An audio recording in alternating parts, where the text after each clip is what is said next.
Hey, what is up, y'all?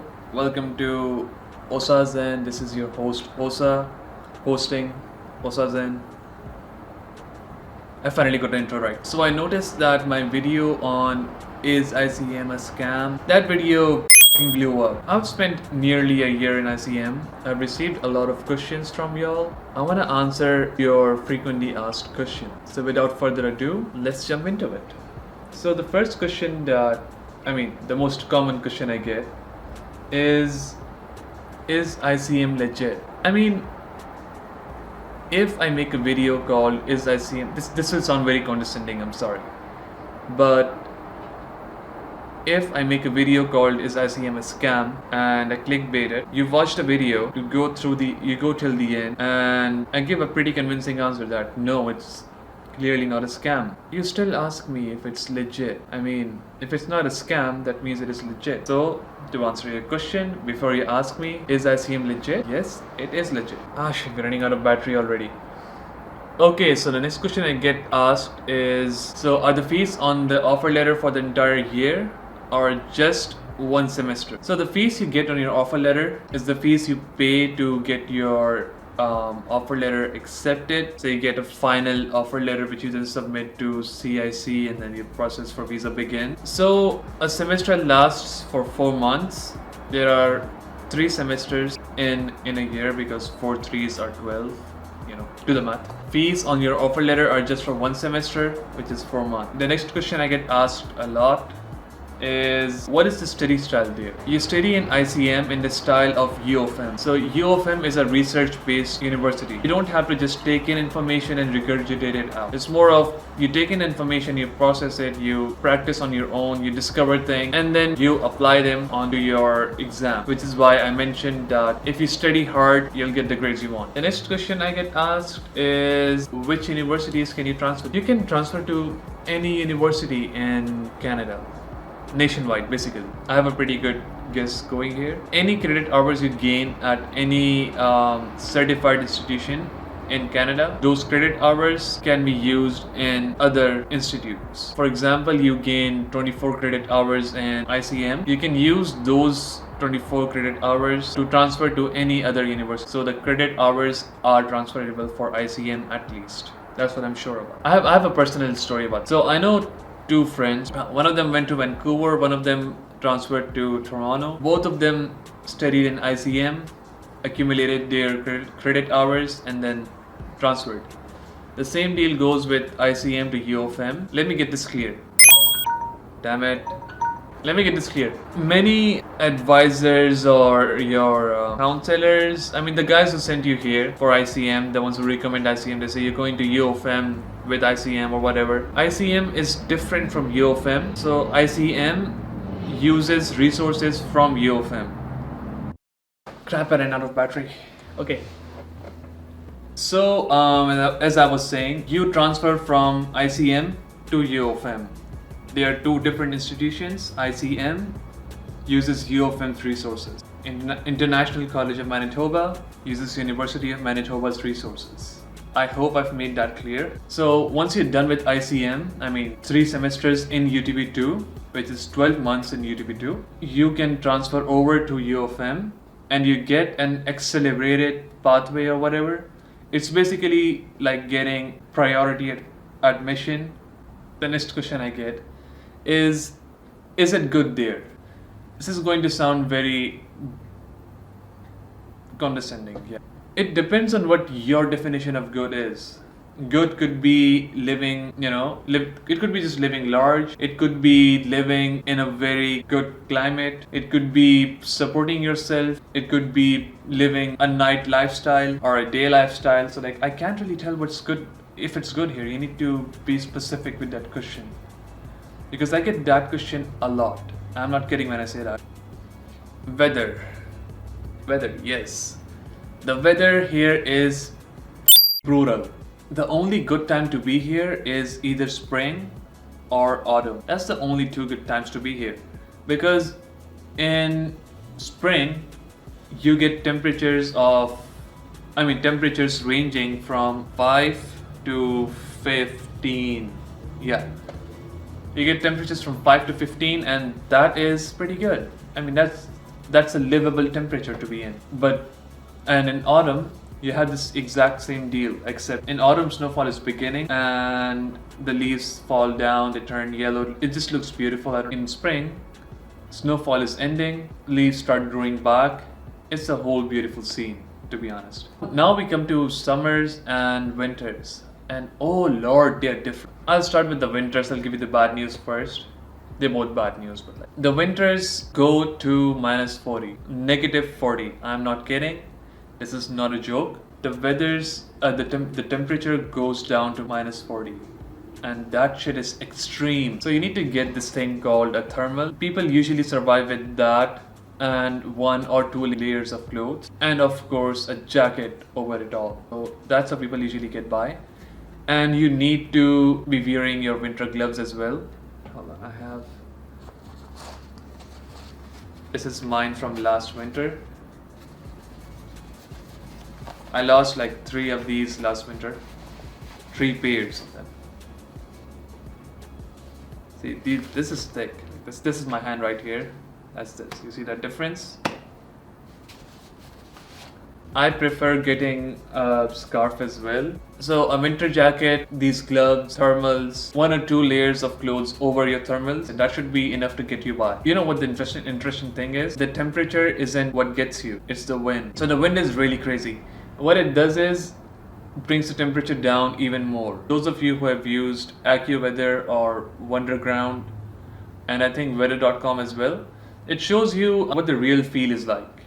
It's usually more or less the same, unless it's winters in Winnipeg, from my anecdotal evidence. If the temperature is -40, there is no wind, the real feel is -40 as well, you won't feel that cold. It's like a walk in the park as compared to -20 with winds of up to 40 kilometers per hour. That is brutal. I don't have words to describe it. It's literally like being in your fridge with ice dust blowing against your ice shards blowing against your skin. That is brutal. I received a temporary burn right across here. Hold on. So you see how I have a burn mark already? So I had a small burn mark over here as well in this region, just because I used this hand to take a call. I had a call coming in, so I just take my phone out of my jacket, accept the call. I'm talking. I have to walk from one building to another. It's a 2-minute walk, and that 2-minute walk gave me a burn mark over here. It's that brutal. So like that's what you need to look out for. As far as summers go, summers are pretty weird over here. So the temperature goes up to +30, and +30 degrees is nothing bad back home. I come from Saudi Arabia, as most of you know. +30 over there feels like, okay, yeah, it is hot, but it's manageable, it's whatever. But over here, it's a whole another story. I'll tell you what +30 feels like. First of all, you can't have any of this thick winter clothing on, whatever. That's obvious. Imagine you have a shirt on, okay? Your arms are exposed. First of all, there is a danger of flies. There have not been any flies since the last 2 years, but the danger is still there. So you have chance of getting bitten by a fly, a mosquito, and then the sun feels like it's piercing through your skin. In winters, if it's icy shards hitting you, in summer, it's hot sun rays piercing through your skin. That shit hurts. I'm not even kidding. It burns. It's that hot. I don't know if it's visible now, but like this entire area got burned. Like, I had different colored skin over here, different colored skin over here. That's nuts. So that's what the weather is like. Actually, you know what? I'll show you what the weather is outside. I am not walking out right now, but as you can see, it's all snowy and all. It's windy.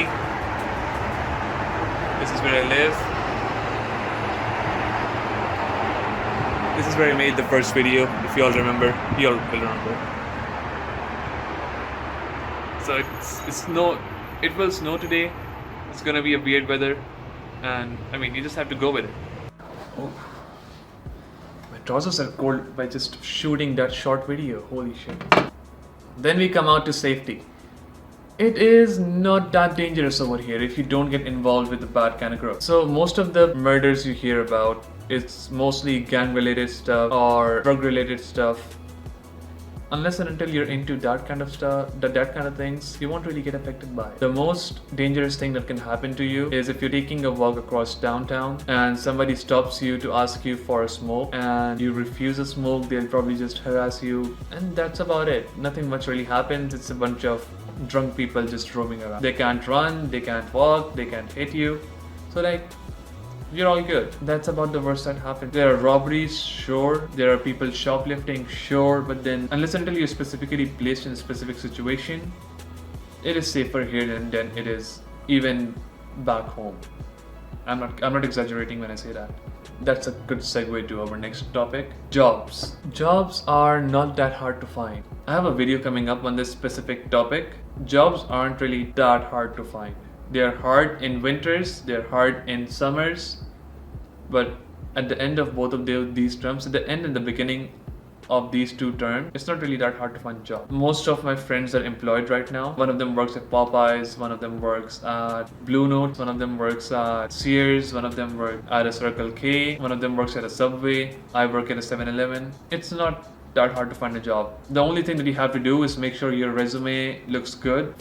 It really helps if you have a reference. References go a long way. Jobs take us to expenses. I get a question about expenses. Can I cover my expenses and can I pay my fees? Then the minimum wage here increased from 11.25 to 11.65. So that gives you a take-home pay, like the pay after taxes and all of that stuff. It gives you about $10-ish per hour, assuming you get your full 40 hours worth, a full 20 hours per week worth for a month. You'll have about $800. $800 a month is a reasonable amount to cover your monthly expenses.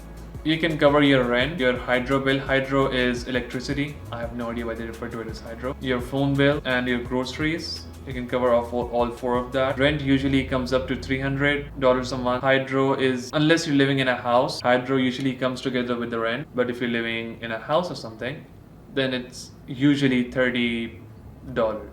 And that $30 is usually split amongst the people living. And then we come up to the phone bill. The phone bill depends on what kind of plan you get. The plan I have is 8 gigs a month, and I pay $45 plus taxes, so that comes up to $50.4. I'll have the calculation up somewhere. And then your groceries. It really depends on what kind of food stuff you eat. If you eat meat, your total is gonna be around $150, and if you're a vegan, I guess you can bring those costs down a bit as well. So like, take an average of $100, give or take. Those four expenses can be covered, and then you have some money left over for whatever you want to do. You can save it up, you can do whatever the hell you want to with it, basically. So that's really it. I don't know how many of you have made it this far. So parents and students alike, they're probably both watching my video right now.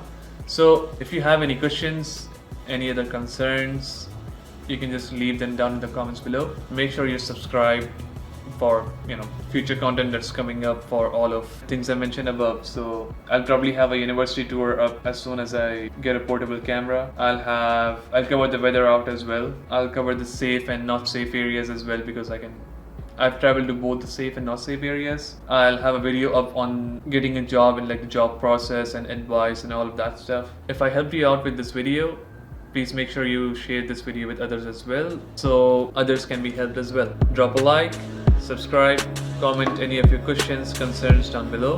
This has been Osa with OsaZain. Live and let live. I'll see you all in the next video.